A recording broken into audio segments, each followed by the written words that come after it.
તળાવ ખાલી થતાં પશુઓ માટે આશીર્વાદરૂપ બન્યું.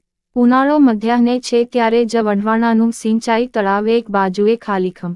જો કે ગેટ નં. 3 અને 4 પાસે સિંચાઈ તળાવમાં હજી 20% જેટલું પાણી છે. ડભોઈ તાલુકાની સરહદે સિંચાઈ માટેનું વઢવાણા તળાવ આવેલું છે. આ તળાવ ઉનાળો મધ્યાહને આવતા ખાલી થવા લાગ્યું છે. હાલમાં માંગરોળ તરફના વિસ્તારનું તળાવ સંપૂર્ણ ખાલી થઈ ગયું છે. જો કે ગેટ નંબર 3 અને 4 પાસે હજી 20% જેટલું પાણી છે. તળાવ ખાલી થતાં પશુઓ માટે આશીર્વાદરૂપ બન્યું. ડભોઈ તાલુકાની સરહદે વઢવાણા ગામ પાસે વઢવાણા તળાવ આવેલું છે.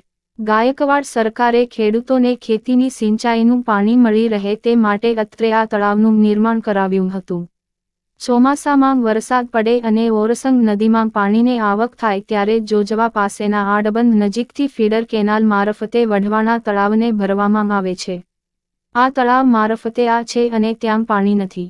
જો કે આ તળાવ આ વિસ્તારના પશુપાલકો માટે આશીર્વાદરૂપ બની જાય છે. Reporter Fazal Razak Khatri, GPK news.